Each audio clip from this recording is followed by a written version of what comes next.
Welcome to ETV prime. Chandrababu Naidu గారేమో చాలా ప్రతి వేదిక మీద రియల్ టైం గవర్నెన్స్, అసలు రాష్ట్రంలో అవినీతి అనేటువంటిది లేకుండా చేసేసాం, రూపుమాపేశాం, లేదంటే ఎవరన్నా అవినీతికి పాల్పడితే వాళ్ళ అంతు చూస్తా అన్నట్టుగా చాలా గట్టిగా మాట్లాడటం, వార్నింగ్లు ఇవ్వటం, ఇవన్నీ జరుగుతూ ఉంటాయి. మంత్రుల మీద సీరియస్ అయిపోతారు, ఐఏఎస్ల మీద సీరియస్ అయిపోతారు.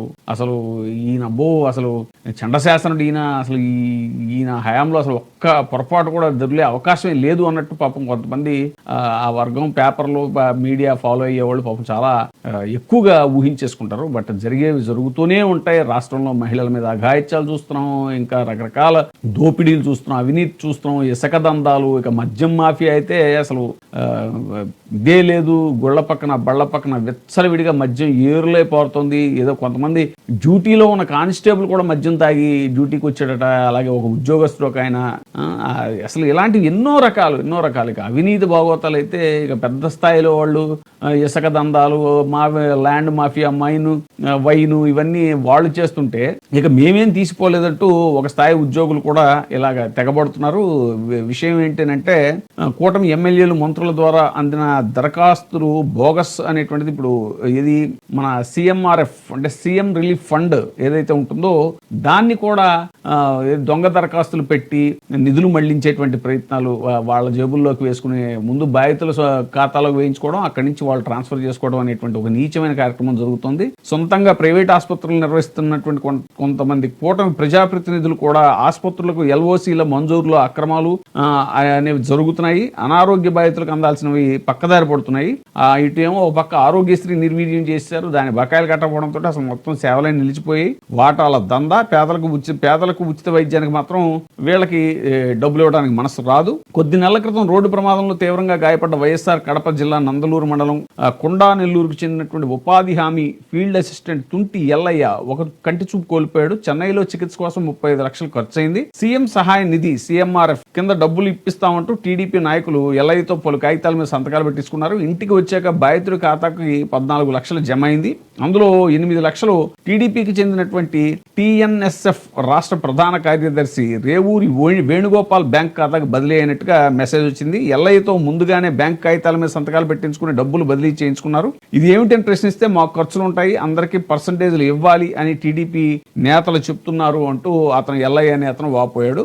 ఇది పరిస్థితి రాష్ట్రంలో. సో రాష్ట్రంలో యథేచ్ఛగా అక్రమాలు, అవినీతి అనేటువంటివి యథేచ్ఛగా సాగుతున్నాయి. చంద్రబాబు సర్కారుకు రోజు రోజుకు ఈ అవినీతి అనేటువంటి చంద్రబాబు సర్కారులో కొత్త పొంతలు తొక్కుతోంది. అనారోగ్యం పాలై ఆపదలో ఉన్న పేదవాడిని కూడా ఆదుకోవాల్సిన ముఖ్యమంత్రి సహాయ నిధిని వాళ్ళు దారి మళ్లించడం, అక్రమార్కులు అక్షయపాత్రలా మార్చుకోవడం అనేటువంటిది, ఇసుక, మట్టి, సిలికాన్, గ్రానైట్, క్వార్జ్, ఇక గనులు, ప్రకృతి వనరులు, ఇవన్నీ కాంట్రాక్టర్లు పచ్చముఠాలు ఇష్టారాజ్యంగా దోచుకుంటున్నా సరిపోవట్లేదని బినామీలకు 99 పైసలకి భూపందారాలు చేయడం ఒక పక్క జరుగుతోంది.